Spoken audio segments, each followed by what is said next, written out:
wrapping this to, factors that are important in creating a successful product. Let's not use Starco, not use, anything that really you've got your feet in, and just talk in general, obviously as an expert in the space, things you've seen, other products that have been successful, and you're like, oh, they must have had great this or great that.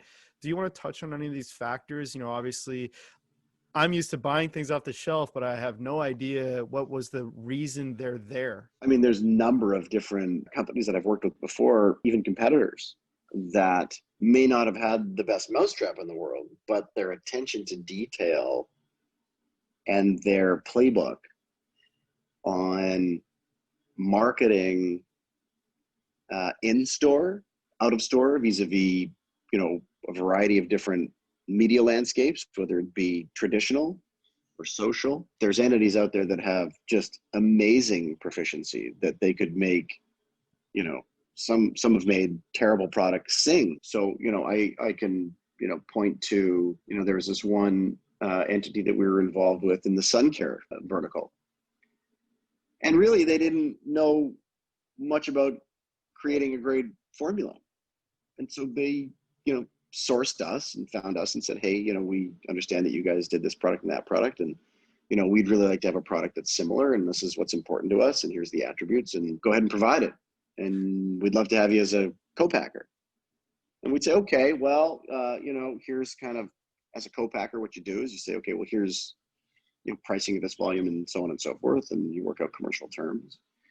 And as we got closer to them, we started to see what their marketing game plan was, because as a co-packer, if you're going to really assist someone or, get in bed with someone, you really want to make sure that that investment is sound, because it takes a lot of overhead and infrastructure to make something go. But once we saw their capability of what they were doing and how they focused in their research and going after, consumers, and the attention to detail that they were placing and working with retailers, of having just phenomenal in-store marketing where they had point of purchase displays and engagement and working at the till and checkout and on shelf, and backed by couponing programs that led them back onto their website where they were collecting customer data and building that database and then marketing direct. I mean, very, very complex marketing and customer acquisition infrastructure. A, you learn a lot to deploy in other businesses, but B, as much as we consider ourselves formulary experts and subject matter experts in a wide variety of categories from a technical vantage point, we're really strong in media marketing. We've got tremendous partners, but there's other companies out there where that's really their entire core competency, and it's worked really well for them.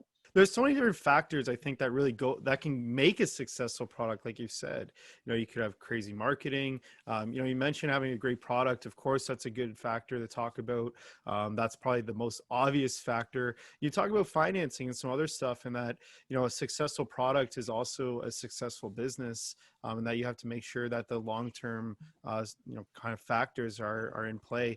Is there anything you wanted to chat about? Maybe just listing a couple factors. You don't need to go into detail if you don't want, but just to give people a taste of, like, obviously there's a ton, but maybe the first 5 that come to you. The reason why I hesitate, and it's a difficult question, is because you can go about it a lot of different ways. Yeah. And it's not like, here's the 5, do it, you're good. If you want to keep it broad, the overriding thesis for us, and really it's a personal question. So for us, it starts at ground zero. You got to have the product, right? If have ever been in the film business, every director and producer is going to say it's got to start with the script and what's on the page, right? So I think that you really have to have the right product, and it has to be very well vetted, very well tested, a lot of consumer research, regulatory, the whole 9 yards. And that has to be done in a way where it models economically. And so there's 2 ways of commercializing. You can do it, for a long-term self-sustainable business where the product, is significantly profitable from, I'm going to call it from a net margin standpoint. But there's many, many companies out there, and really the CPG world that venture capital plays with, they don't really care about net margin. Not really. They want to make sure that the gross margin is there. Why? Because the playbook there is, let's make sure we have a great product, and they want to have great products, but the spend for customer acquisition and the spend in marketing is the basis of where their financing goes. And so if they can build that market and then support that market, ultimately they're looking to divest. And so the acquirer wants to see, okay, well, what are we basing the value off of? Because the net margin shows a loss. So am I going to have to spend that much to sell that much product? Because if it is, there's no value to the business. And they're going to say, no, we've done that to build this marketplace. But here's the gross margin, and here's the real proceeds. Plus, when you take this and layer it on your huge distribution network, here's the further proceeds you're going to receive, and hence the value of what we're asking. So it depends on your goals and the trajectory. We've been a self-funded business, so we really wanted to make sure that our net margin of these products were, holistically profitable, so the money returns back into the company. Building a company on its cash flows is challenging. And so we had a wider periphery. And so this is another, I'm not, ticking these off 1, 2, 3, 4, 5, but another way to do this, if you can't afford the marketing costs and you have a specific marketing plan, or you don't want to raise capital to do that for a variety of different reasons, because raising capital there is plentiful, and there's a lot of willing participants if the venture is right. But now you have a partner, and they may have certain desires. You may have a timeline that you're under that may not suit Murphy's Law in business, and so there's a lot of potential downstrokes. And so sometimes it's best not to be so romanced by the money of an incumbent, singular investor. For there's other ways to do it, and one of the ways that we've done it that has been very successful, one of the main driving reasons of why we wanted to be a public company, is that as we were starting to develop and deploy, significant behavior changing assets into different verticals, we wanted to be able to use our public stock as a currency to attract talent, not only individuals, but talent within certain firms. They could become vested partners in the business, stockholders of the business, for services. So we did that with, a global marketing firm called IPG that is a stockholder in the business, and they've got a division called Deutsch that, helped us significantly, during startup and through graphic design and through focus groups, and was a significant boost to our capabilities, because we brought in a world-class organization.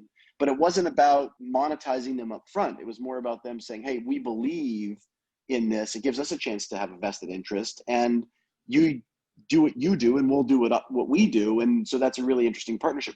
We've done a similar partnership with a global media enterprise where it wasn't in stock, but we gave them participation in the products they helped advertise. So we did a deal with a company called Hearst Media. And Hearst Media is $10 to $12 billion media conglomerate. And we sort of said, look, we're thinking about this product first. So we started out with our household cleaning line, the Breathe line.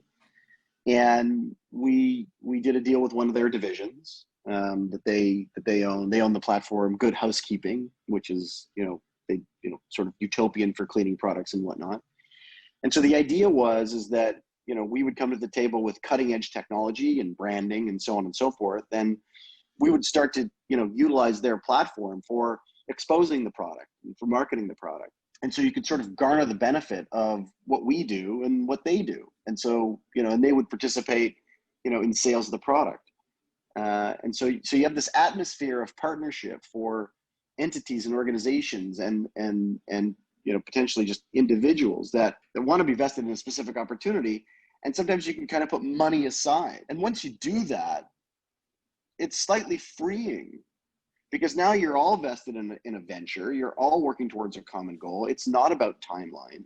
It's about utilizing everybody's expertise to really create something special.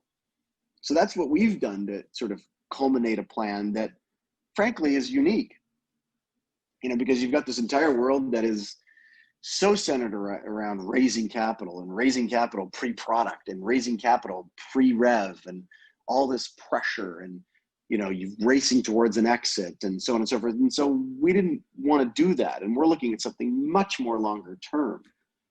And so it made sense to be a public entity. And frankly, that circle goes one step further of kind of having everybody have a role in this enterprise.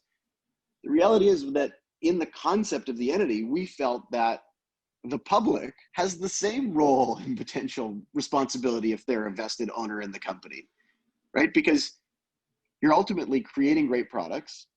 I mean, listen, the goal is you're ultimately creating great products. You're creating great partnerships to market those products. And you're selling them to the consumers. And so it has to resonate with the consumers. But we always felt that if it does resonate with the consumers, and they are users and buyers of those products, then the full circle of the model is that it's our belief that they should own the equity. They should own the equity and participate in the wealth creation that will occur the more products that are sold. And so we do look at it as a holistic model, and that can really only be done in a public company. So to be honest, at the very beginning, when we conceived this plan of having so many participants, it became so exciting for us because it wasn't just one partnership that was going to allow us to bring all this to fruition. It was multiple large partnerships with tremendous subject matter expertise. And it wasn't just one category where the public would participate, but it's multiple. So there's a lot of ways to do it. And again, I kind of felt like it's a personal question, and it leads to, well, how do we do it? Why do we think it's the best? And there's a lot of companies out there that have raised tons of capital and had great products and have burned in flames. And there's a lot that have raised a lot of capital and have done very well. But whoever they've raised that capital for, especially in the private markets, they got to return that capital. So they're forced to exit or forced to refinance.